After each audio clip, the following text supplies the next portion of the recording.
Bab 535. Papa, Charles memanggil dengan patuh. Carlos dan Carla membelalakkan mata mereka, menatap Charles dengan terkejut, seolah-olah bertanya, mengapa dia bisa begitu cepat menurut. Tadi aku sudah memanggilnya Papa. Charles melihat mereka dengan tatapan lemah. Lagi pula, Mami juga tidak menentang. Ketiga anak itu menatap Tracy berturut-turut. Tracy menjadi sangat canggung. Tidak tahu harus mengatakan apa. Charles bertanya dengan suara kecil. Mami tidak menentang Paman Daniel menjadi papa kami, kan? Apa maksudnya menjadi papa kalian? Daniel mengerutkan keningnya. Aku memang papa kalian. Hao, ketiga anak itu tercengang. Mereka melihat Daniel lalu melihat Tracy. Sedikit tidak tahu apa yang harus dilakukan. Kita masuk ke rumah dulu.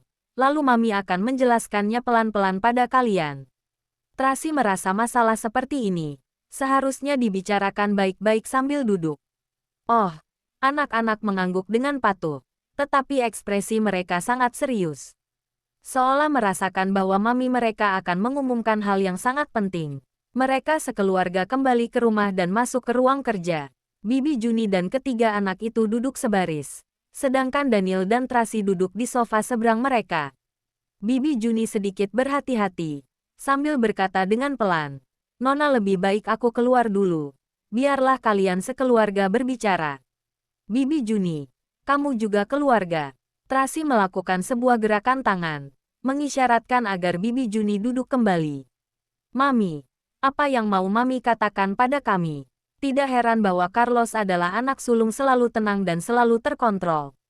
Meskipun dalam hati sangat tegang dan merasa tidak tenang, tetapi dia tetap berani bertanya. Sebelumnya Mami tidak pernah mengungkit masalah ini dengan kalian secara terbuka. Tracy tidak tahu harus bagaimana mengatakannya. Sebenarnya, biar aku yang mengatakannya. Daniel sudah tidak sabar lagi.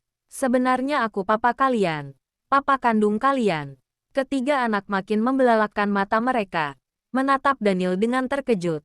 Ekspresi mereka seperti tidak berani mempercayai kabar ini. 4 tahun yang lalu, aku bertemu dengan Mami kalian, meninggalkan benih di tubuhnya. Lalu dia pun melahirkan kalian. Sejak awal, Daniel sudah membaca beberapa buku terkait untuk mempelajari cara menjelaskan seperti di buku dongeng. Namun, saat itu kami tidak saling mengenal. Selain itu, aku juga tidak tahu Mami kalian hamil. 4 tahun kemudian kami bertemu lagi dengan identitas yang berbeda. Saat mulai berinteraksi, ada sangat banyak kesalahpahaman. Tapi untungnya sekarang semuanya sudah terungkap. Aku juga mengetahui bahwa kalian anak-anakku. Maka, tunggu sebentar. Carlos memotong perkataan Daniel, lalu bertanya dengan bingung. Kenapa Paman meninggalkan benih di dalam tubuh Mami?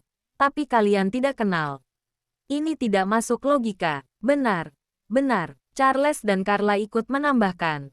Sekarang mereka bertiga ada di kubu yang sama. Ini, Daniel mengernyitkan keningnya. Lalu berpikir dengan seksama. Bagaimana cara menjelaskan momen yang intens dan tak terduga itu pada mereka. Dengan menggunakan sudut pandang anak-anak. Karena saat itu sangat gelap, maka tidak bisa melihat dengan jelas. Tracy langsung menjawab dengan cara sederhana dan berterus terang. Daniel meliriknya dengan kesal. Wanita bodoh. Tidak disangka malah berbicara seperti itu pada anak-anak. Kelak mereka akan belajar hal buruk. Kalau begitu, bagaimana Paman tahu bahwa kami adalah anakmu? Logika Carlos sangat bagus. Benar bagaimana bisa tahu? Charles dan Carla ikut menambahkan. Lagi pula mereka juga tidak mengerti. Mereka hanya tahu bahwa Carlos paling cerdas. Maka pertanyaannya pasti benar. Karena aku dan kamu alergi terhadap kiwi. Lalu aku pun melakukan tes DNA. Fakta membuktikan bahwa kamu adalah putraku. Kamu, Charles, dan Carla adalah anak kembar. Maka secara otomatis kalian juga adalah anak-anakku. Daniel mengeluarkan hasil pemeriksaan tes DNA dan memberikannya kepada Carlos. Caranya ini lebih seperti komunikasi setara antara orang yang seusia. Sama sekali tidak menganggap mereka anak kecil berusia 3 tahun. Ketiga anak ini merasa diri mereka dihormati. Maka secara naluriah mereka juga akan memperlakukannya dengan serius. Bab 536. Carlos mengambil hasil laporan itu, lalu memeriksanya dengan sangat teliti. Charles dan Carla juga ikut melihat. Mereka melihat hasil laporan itu dengan mata yang terbuka lebar. Tidak lama kemudian, Charles tidak bisa menahan diri untuk bertanya, "Carlos, apa kamu mengerti membaca ini? Aku mengenal angka 100 ini." Dengan jari mungilnya, Carla menunjuk angka 100% yang tertera. Di hasil laporan itu, aku tidak tahu kata-kata yang lain. Aku tahu dua kata ini. Charles menunjuk dua kata di bagian belakang, lalu mengucapkannya pelan-pelan, "anak kandung." Daniel sungguh tidak bisa berkata-kata. Dia berbicara dengan mereka secara serius. Tetapi ketiga anak ini malah membahas kata-kata mana yang mereka kenal. "Charles, Carla jangan ribut." Tracy bergegas berkata, "Carlos, tidak apa-apa jika kamu tidak mengerti. Mami akan memberitahumu." "Aku mengerti." Carlos mendongak, lalu menatap Daniel lekat-lekat. Di atasnya tertulis bahwa kami memiliki hubungan saudara 100%. Aku tahu artinya. "Baguslah." Daniel mengangguk dengan senang. "Kelak. Namun aku punya beberapa pertanyaan yang mau ditanyakan." Carlos memotong perkataan Daniel, lalu berkata dengan serius, "Apa boleh?" "Tentu saja boleh. Tanya saja." Daniel sangat menyukai anak ini. Sudah begitu dewasa sejak kecil. "Sebelum aku mengalami alergi terhadap kiwi, Paman belum tahu bahwa kami anakmu. Benar?" Carlos bertanya dengan serius. "Benar." Daniel mengangguk. "Kalau begitu, jika Paman tidak mendapatkan hasil laporan ini atau kami bukan anakmu, apa Paman masih akan begitu baik pada Mami dan kami?" Carlos menanyakan sebuah pertanyaan yang paling penting. Suasana di sana langsung menjadi tegang dalam sekejap. Charles dan Carla tidak mengerti makna di balik pertanyaan ini. Mereka hanya tahu mengikuti perkataan Carlos. "Benar, apa tetap akan baik pada kami?" Bibi Juni menatap Daniel. Dia juga ingin mengetahui jawabannya. Tracy sangat terkejut. Mengapa Carlos bisa menanyakan pertanyaan yang serius dan dalam seperti ini? Dia sendiri bahkan tidak pernah memikirkannya. Daniel berpikir dengan seksama, lalu menjawab, "Awalnya saat mengetahui bahwa dia punya anak, aku juga salah paham bahwa itu adalah anak orang lain. Aku memang sangat marah, bahkan pernah melakukan beberapa hal yang keterlaluan. Tapi kemudian..."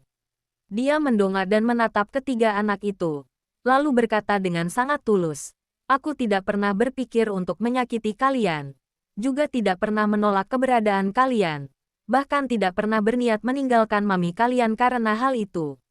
Jadi jawabanku adalah meskipun kalian bukan anak kandungku, aku akan tetap mencintainya dan menerima kalian." Mendengar perkataan ini, Tracy sangat terharu.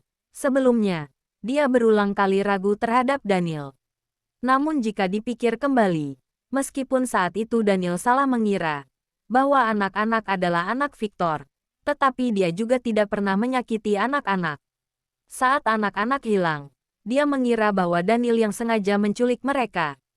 Tetapi tanpa menjelaskan apa-apa, pria itu diam-diam membantunya menemukan anak-anak kembali. Meskipun masih mengancamnya saat itu, tetapi seperti yang dia katakan, dari awal sampai akhir dia tidak pernah menyakiti anak-anak. Kemudian, saat terjadi masalah padanya, dia memikirkan keselamatan anak-anak, sehingga menyuruh Sanjaya untuk menjemput anak-anak dan membawa mereka tinggal bersama kakeknya. Mungkin karena kebaikan hatinya ini, barulah membuatnya tanpa sadar mengetahui tentang alergi kiwi yang dimiliki oleh Carlos, lalu mengetahui identitas asli dari anak-anak. Sebenarnya, ini adalah pria yang terlihat dingin dari luar, tetapi hatinya sangat hangat. Juga adalah pria yang bermulut ketus, tetapi hatinya sangat lembut. "Baguslah, baguslah." Bibi Juni terharu, hingga matanya berkaca-kaca. Lalu dia segera berkata, "Anak-anak adalah anakmu, ini tidak perlu diragukan. Aku sungguh mengenal karakter Nona. Selama bertahun-tahun ini, dia sangat menjaga dirinya. Tidak pernah berinteraksi dengan pria lain." "Aku tahu." Daniel mengangkat sudut bibirnya. "Terima kasih." Carlos menarik nafas dalam-dalam, lalu lanjut bertanya. "Pertanyaan kedua, apa kakek tahu bahwa kami adalah anak-anakmu? Jika tidak tahu, apa dia akan menerima kami?" Dia masih belum tahu. Daniel menyadari bahwa Carlos sungguh adalah orang yang memiliki pemikiran yang cermat, bisa memikirkan masalah dengan sangat menyeluruh. Dulu dia sudah begitu menyukai kalian. Jika mengetahui hal ini, dia pasti akan sangat senang. Jangan lupa like, comment, and subscribe ya. Terima kasih. Tunggu terus kelanjutannya.